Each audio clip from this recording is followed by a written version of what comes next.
नमस्ते and welcome back. कल है 10 जुलाई और हमारे निफ्टी के है एक्सपायरी।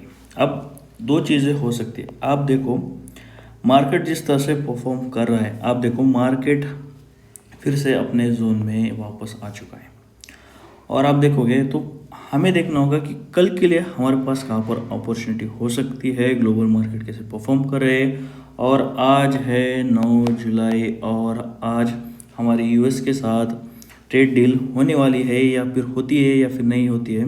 अभी हो रहे 9:38 और 9:30 हमारे टाइम के हिसाब से वहाँ पर मीटिंग शुरू हो चुकी है डील को लेके। तो हमारे पास कौन कौन से इम्पोर्टेंट लेवल्स है जहाँ पर हमें ध्यान देना पड़ेगा, क्योंकि जिस तरह से मार्केट क्लोज हुआ है एक बहुत अच्छी चीज़ हुई है हमारे लिए, क्योंकि मार्केट एक जोन में आके बंद हुआ है।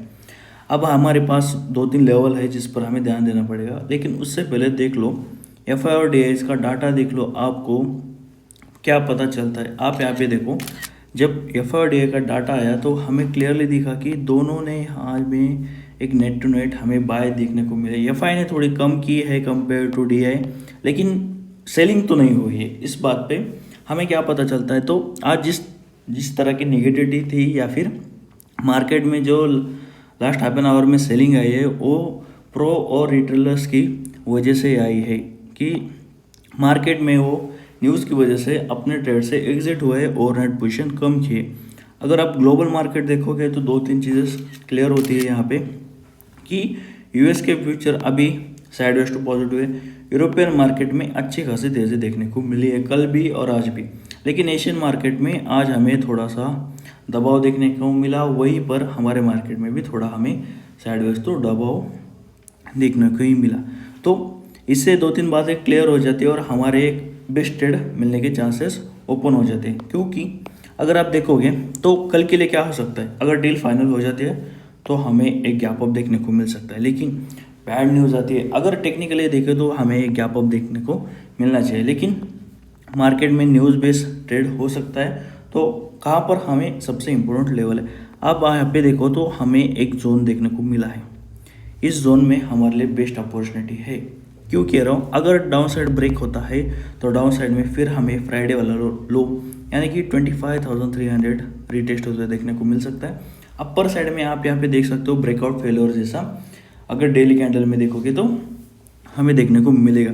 लेकिन मार्केट अगर गैप अप खुलता है तो मार्केट कंटिन्यूसली अपसाइड जा सकता है, ऐसा मेरा व्यू है। क्योंकि मार्केट में जिस तरह से लास्ट हाफ एन आवर में सेलिंग आई है, अगर गैप अप होता है तो ये ट्रैप होने के चांसेस है और यहाँ पर इनके पोजीशन कट होंगे और उसी के साथ हमें अपसाइड मूवमेंट देखने को मिल सकता है। लेकिन कहाँ तक मिल सकता है, तो 25,550 एक हमारे लिए एक इम्पोर्टेंट लेवल होने वाला है। इसके ऊपर एक अच्छा खासा मूव देखने को मिल सकता है, 200 प्लस पॉइंट का भी हमें मूव देखने को मिल सकता है। अगर मार्केट 25,550 को लेवल को निकालता है तभी ही।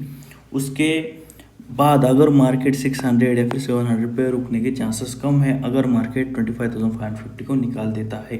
डाउन साइड में क्या है, मार्केट जिस तरह से परफॉर्म कर रहा है, अगर बड़ा गैप डाउन होता है यानी कि 25,400 के आसपास कहीं पे बड़ा गैप डाउन होता है तो मार्केट स्लाइडली रिकवर कर सकता है। और फिर मार्केट अगर फिर से 400 को ब्रेक करेगा दोस्तों, तो डाउन साइड भी हमें एक एक्सपायरी के दिन अच्छा खासा ट्रेड मिल सकता है। तो दोनों साइड पोजीशन बनाने के ट्रेड बनाने के चांसेस कल के लिए मुझे देखने को मिल रहे हैं, क्योंकि मार्केट एक 2-3 दिन से एक जोन में फंसा हुआ है दोस्तों। और फिर से आज क्लोजिंग भी मार्केट ने अपने जोन में आके ही दी है। तो जितना आप ट्रेडिंग को सिंपल रखोगे उतना आपको ज़्यादा थिंकिंग करने की ज़रूरत नहीं है, क्योंकि आप अपना एसल रेडी रखो, आप अपना टारगेट रेडी रखो।